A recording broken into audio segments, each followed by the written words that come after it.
Guys, broskies, Faramazula and Erdtree aren't regions. Stop asking why they're not in the open world region ranking, cause they aren't open world. They're legacy dungeons. Ugh.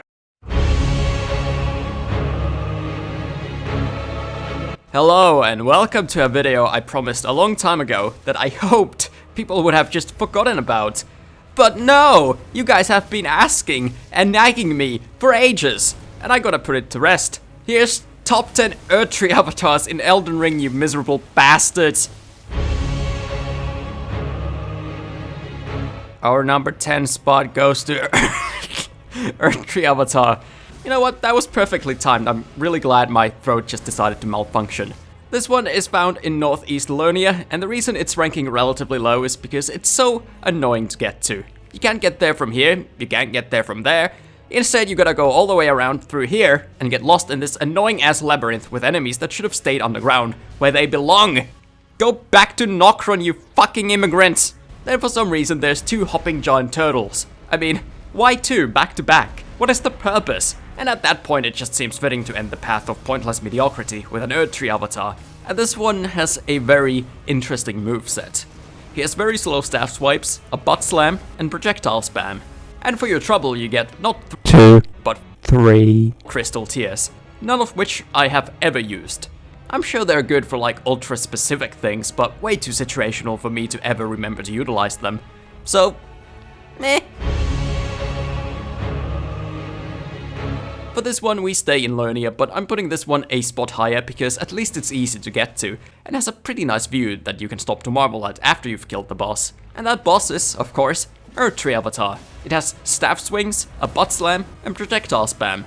You dodge the staff swings with a delay, you either run back or roll into the butt slam AoE, or you can jump over it, and you either hide or run sideways for the projectiles. That is how it works, my friends. It's absolute peak mechanics. This lad drops a Cerulean and Ruptured Crystal Tear, one gives you health, and the other takes it. So I guess that's fine. I always have a Ruptured Crystal Tear in my mixed physique, so it's really a brilliant boss fight. But you know what else is brilliant? That's right, it's Number 8 is a wildly different avatar from what we've had so far in this video.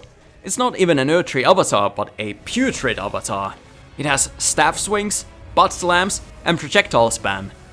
But, pun intended, because those butt slams are very slightly different. He shits Scarlet Rot out of his asshole whenever he does it, which creates a frontal cone of scarlet gas that will do a lot of damage if you stand in it. And to avoid it, you gotta roll behind the avatar. Wicked wild! And as if that wasn't enough, this avatar doesn't have a boss health bar and is instead sort of a mini-boss in a major legacy dungeon. I don't know why I'm reading this like this is a sponsored ad. I guess I'd rather be doing that than this, at least I would get paid. However, this Putrid boy is fought on a pretty narrow bridge that doesn't mesh well with the mechanics of the fight. You see, when you have to run sideways to avoid the projectiles, it would be nice to have a little more space. So, not a great tier boss necessarily, but a memorable one nonetheless. For this spot we're going underground, deep below the Erdtree, where we find an Erdtree Avatar. I guess it makes sense, cause it's literally the Erdtree's roots, and these things have the word Erdtree in their names, and they're all root-like. So lore-wise, this is a fantastic encounter, and I really like how it sets the mood for the rest of Deep Root Depths. Or do I? So far, each underground region has been wildly different from what you've faced on the surface, with new sets of enemies, visuals, and bosses. But the second you step into Deep Root Depths, you see this fat motherfucker, and it sets the precedence for everything else to follow. It's a subtle way of letting the player know that you'll mostly fight against enemies you're already familiar with, and probably tired of. How many bosses can say that much with just their presence? That is what we call environmental storytelling. Also, I'd like to take this opportunity to say, I think I've given Deep Root Depths an overly bad rap. Sure, its enemies mostly suck, but I gotta appreciate the fun traversal with the roots, and visually it's top notch. So if I would go back, I would say it's a decent tier area. Alright? Welcome to Magic ASMR, and let's talk about this bitch. A very special moment for me in Elden Ring was when I first encountered an Erdtree Avatar, and this is where it happened, in Weeping Peninsula. I recall it taking seconds to realize, oh fuck, it's Asylum Demon. And I thought it was kind of funny. I'm fine with them bringing some enemies back as cute little remixes, like the Omen Killers. I felt like I had stumbled on a funny little Easter egg to Dark Souls 1. I figured most would probably not even find this mini-boss on their first playthrough. I didn't yet realize they would spam Erdtrees all over the world, and that there was nothing special at all about my find. But nevertheless, this one has a special place in my heart. Not to mention the crystal tears given by the specimen are actually good. So good job, Weaving Peninsula Avatar. I love you. The Putrid Avatar of CAT has had a long history on this channel that goes beyond just the game, but into the recesses of my malfunctioning brain. It forces you to run away from it by spreading rot everywhere. I always get stuck in a loop of being forced to run away from the boss due to scarlet rot. I could easily make top 10 Erdtree Avatars in Elden Ring, and I considered doing that as a joke, but I don't want to spend any effort talking about these shitty fights. That one didn't age quite so well. However, everyone in the comments pointed out my foolishness, and that is how I learned that you simply have to dodge behind the avatar to avoid the cone of scarlet rot. Probably in the top 10 epic moments of Elden Ring when I discovered the secret of this gimmick. Which is a video I'm working on, by the way, top 10 epic Elden Ring moments. But in the follow-up video to the one where I ranked the Putrid Avatars at the bottom, I promised this. So, as an apology, I promise I'll make a top 10 Erdtree Avatars in Elden Ring video at some point. Obviously, a great mistake on my part, because now we're here, doing this video. But this spot goes out specifically for the one in CAT, because this was the one I first learned how to properly fight, and you can see it in the footage of the apology. So it's all thanks to this one in specific that we have this video, and for that, I hate it. That being said, if I were to remake the worst boss list, I think Valiant Gargoyles, Gideon and the Decaying Dragon would be bottoming it, instead of the Putrid Boys. Absolutely loathe those fights. Number 4 is the Consecrated Snowfield Avatar because it actually managed to surprise me. Not just because he's hiding behind the tree, but because I was expecting an ice variant of one of these guys. I was sure that would happen, and this boss managed to surprise me by not being any different at all from all the other Putrid Avatars. I think that deserves recognition. You know what else deserves recognition? That's right, it's the sponsor of today's video, my cat Suga.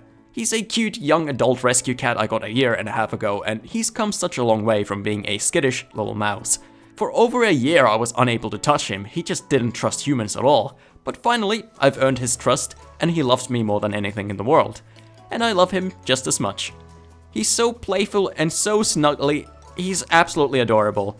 So thank you for the sponsorship, Suga, and let's get back to the video. Number 3 is the Erdtree Avatar of Leyndell. And why is Erdtree Avatar of Leyndell number 3, you might be wondering? Because he's in Leyndell, that's why. Not only the best area in Elden Ring, but also my favorite in all From Software games. It is breathtaking and awesome. The avatar's appearance feels a little random with how it just falls out of the sky, but it wouldn't be an Erdtree Avatar if it didn't feel random and pointless, would it? Honestly, if it was up to me, this would be the only time this boss showed up in the game. It fits thematically at the heart of the Erdtree, and the golden spell effects complement the colors of the city beautifully. Plus, there's nice cover for the projectiles. For number 2, we have 2 Erdtree Avatars, and boy, this is an amazing boss. It actually took me about 10 playthroughs before I even found them. That's how lame and gay Mountaintops of the Giants is. Not that there's anything wrong with being gay, it's just that this area is very homosexual. It sucks a lot of dicks.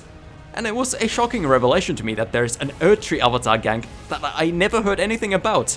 Now, it isn't a very special gang, it's effectively the same as all the duo fights in Elden Ring. 2 poorly coordinating bosses at once, meaning you might end up dodging one attack but immediately get caught by another during that dodge. Which is, of course, a lot of bullcrap. But at least both of them are so slow that most of the time it's possible to solo them. It's almost a little bit of fun sometimes even. Not quite, but enough to put it as number 2. Now let's get to number 1. I'm sure you're excited for this one. Number 1 had to be the Putrid Avatar of Elfael. Now, is it the best, most fun avatar out there? No, it's easily the worst. I hate it! But that's why it's the most special one. I will always remember how fucking abysmal this fight is. He's accompanied by 2 knights, both using rage shields, so good luck attacking them. One is more aggressive, while the other tends to stay back and snipe with a bow and buff other enemies, including the Avatar. They can also do a full fucking heal.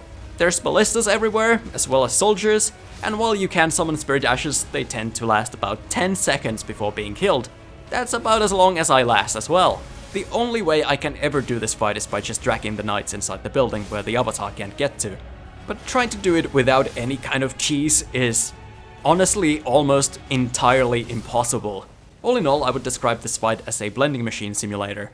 Now I know how it feels to be smoothie. Thank you, Elden Ring. And thank you guys for making me do this video. Was it worth it? Was it even funny that I did this? What did you monsters gain out of this? Fuck you.